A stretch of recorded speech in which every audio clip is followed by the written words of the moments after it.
Namaku Raina. Aku anak sulung dari 3 bersaudara.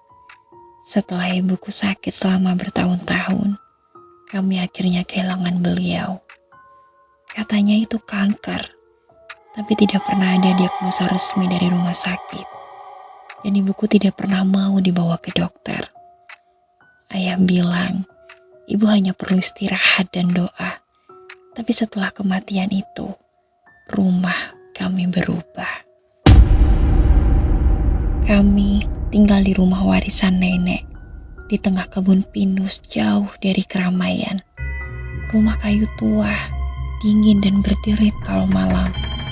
Dulu ibuku suka menyanyi lagu-lagu Jawa lama, tapi sejak sakit, ia hanya bisa berbaring dengan sebuah lonceng kecil di samping tempat tidurnya. Setiap ibu ingin sesuatu, ia membunyikan lonceng itu.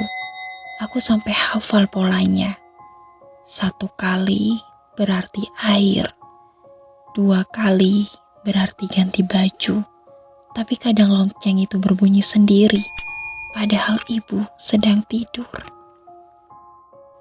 Dan setelah ibuku meninggal, lonceng itu terus berbunyi.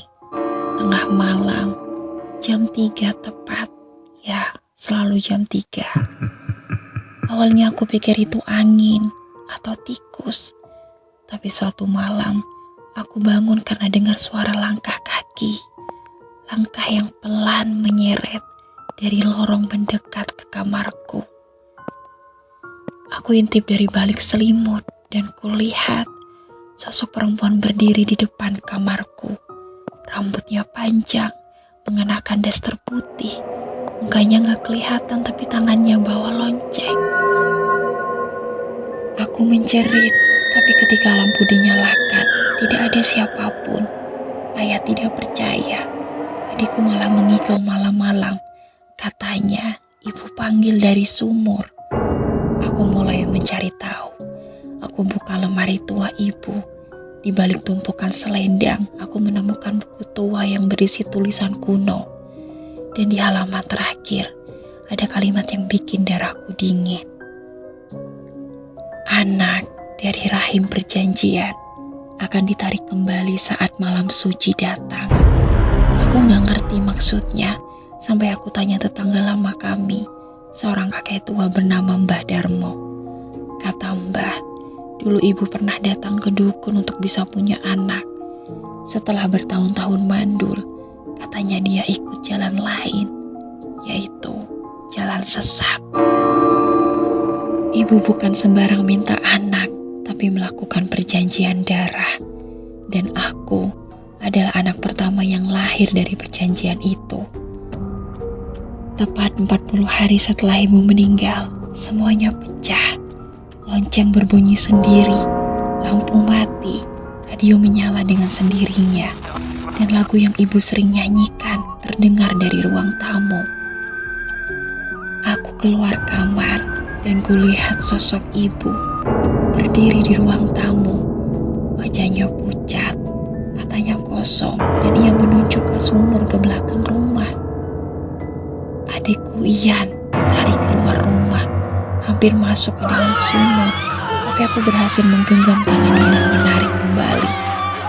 Saat kami berbalik, sosok ibu sudah lenyap, tapi dalam sumur terdengar suara bayi menangis.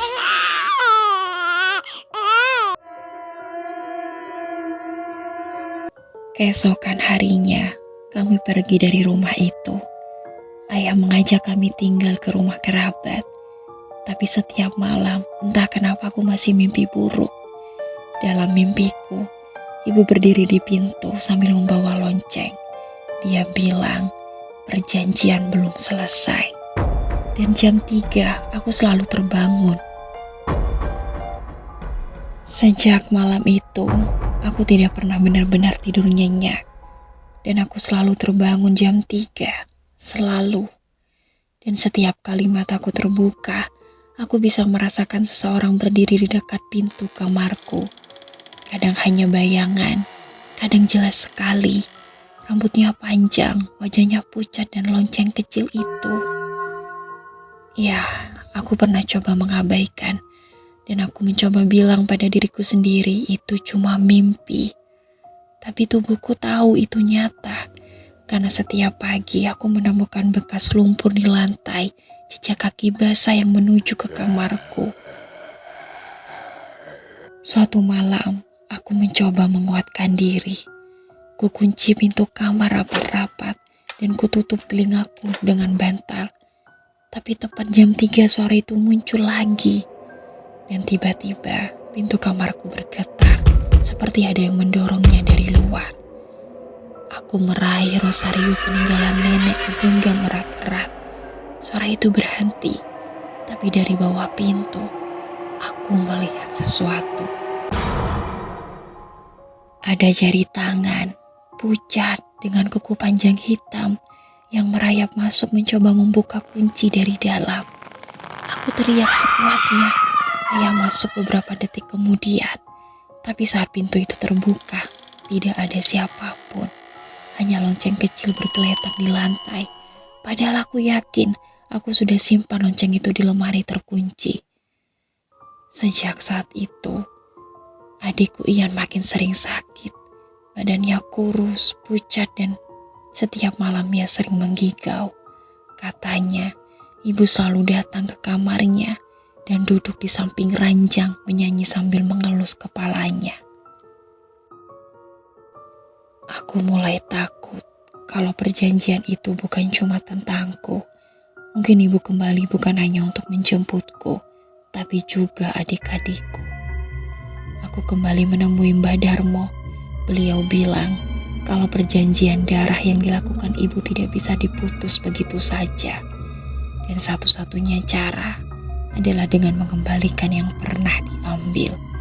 Aku tidak mengerti maksudnya, tapi Mbah cuma bilang, kalau kau dengar suara bayi itu dari sumur itu lagi, jangan pernah menjawab.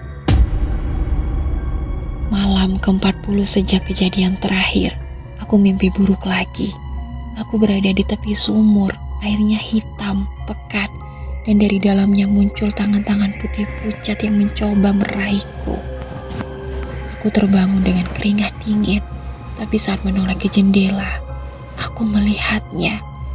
Ibu berdiri di halaman belakang, kepalanya miring, matanya kosong dan ia menggendong sesuatu. Bayi merah menangis keras sekali. Dia menatapku, bibirnya bergerak. Meski aku tidak dengar jelas, aku hanya bisa membaca kata-katanya. Kamu gantinya. Besok paginya, ayah bilang kami harus segera pindah jauh dari desa ini. Tapi setiap malam itu, jam 3, aku tahu semuanya sudah terlambat. Radio menyala sendiri, nyanyian Jawa itu terdengar lagi. Dan lonceng kecil yang sudah kubuang ke sumur, kini ada di atas bantalku. Aku terbangun dengan tubuh terkunci, tidak bisa bergerak, tidak bisa berteriak, dan di ujung ranjangku, ibu duduk. Rambutnya menutupi wajah, tangannya gemetar. Di pangkuannya, bayi itu menangis. Dia mendekatkan wajahnya ke telingaku dan berbisik. Perjanjian belum selesai. Malam suci berikutnya, kamu ikut